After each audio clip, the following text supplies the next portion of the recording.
एक बार एक भक्त जो रोज़ मंदिर में जाता था, उसने भगवान जी से कहा कि भगवान जी, क्या आप यहाँ बैठे रहते हो, बोर होते रहते हो? चलिए, आज आपकी जगह मैं यहाँ पर बैठता हूँ और आप जाइए घूम के आइए। भगवान ने थोड़ा-सा सोचा, फिर कहा, चलो ठीक है, आज तुम यहाँ पर बैठो, मैं घूम के आता हूँ और लेकिन एक शर्त है, यहाँ पर जो कुछ भी हो, कोई भी आए, कुछ भी हो, तुम कोई रिएक्ट नहीं करोगे, तुम्हें सिर्फ चुपचाप सब कुछ देखना है। बोला मान गया, ठीक है। भगवान जी चले गए घूमने और वो उनकी जगह पे बैठ गया।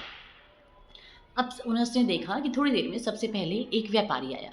उसने बोला, भगवान जी, मैंने नया बिजनेस शुरू किया है, तो आप उसको सफल कर देना। भगवान बने बैठे देखते रहे और जैसे वो झुका ढोक दी व्यापारी और जाते समय उसका पर्स गिर गया, वो चला गया। अब एक भिखारी आया, वो बोला, मेरे बच्चों को रोटी देना भगवान। उसे वो पर्स दिखा और वो पर्स उठा के ले गया। खुश हुआ बहुत क्योंकि उस पर्स में पैसे थे। अब तीसरा बंदा आया। तीसरा बंदा जो था वो एक नाविक था, जो नाव में सफ़र करती हैं। वो आया और वो कुछ भगवान से बोल दिया उसने। उसने कहा कि भगवान जी, मुझे कहीं सफ़र करना है तो आप मेरी यात्रा सफल करना।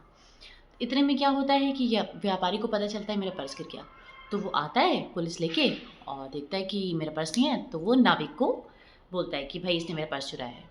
अब पुलिस क्या करती है, नाविक को ले जाने लगती है। इतने में ही जो भगवान बने हैं भक्त, वो बोल पड़ते हैं, कह रहे नहीं, ये पैसे जो हैं ये इसने नहीं चुराए, पर्स तो भिखारी ने चुराया। अब वो भिखारी आया, उसको जेल ले गए पकड़ के। अब ठीक है, भक्त बड़ा खुश हो कि मैंने तो बड़ा अच्छा काम किया है। अब शाम को भगवान आए घूम के, तो उनसे पूछा कि यहाँ पे कैसे।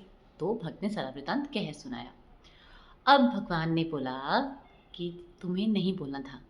वो बोला क्यों, मैंने तो अच्छा किया। तो भगवान ने उसे बताया कि वो जो व्यापारी था वो गलत व्यापार करता था, इसलिए अगर उसने पैसे कमाए भी और उसके पैसे गिर भी गए तो किसी भिखारी के काम आती, उसके घर बार में रोटी जाती, वो अच्छा होता। लेकिन जो नाविक था उसे सफ़र करना था और वो नाव डूबने वाली थी, लेकिन वो तुम्हारी वजह से नाव पर चला गया, मतलब उसे जाना पड़ा, क्योंकि अगर पुलिस उसे जेल ले जाती तो वो नहीं जा पाता और वो कम से कम ज़िंदा रहता, उसकी पत्नी विधवा ना होती, उसके बच्चे अनाथ ना होते। लेकिन तुमने क्या किया, अपना दिमाग चलाया मेरे मना करने के बावजूद, तो ये हुआ। तब उसे समझ में आया कि जो भगवान करते हैं, कभी कभी हमें लगता है कि हमारे साथ गलत हो रहा है, हमारी परिस्थितियाँ गलत हैं, भगवान ने हमें से क्यों दिया, लेकिन हम जो सोचते हैं उससे ज़्यादा भगवान सोचते हैं। इसलिए भगवान पर हमेशा भरोसा रखें, अपना कर्म करते रहें, अपना कर्म ना छोड़ें, लेकिन भगवान पर भरोसा हमेशा रखें।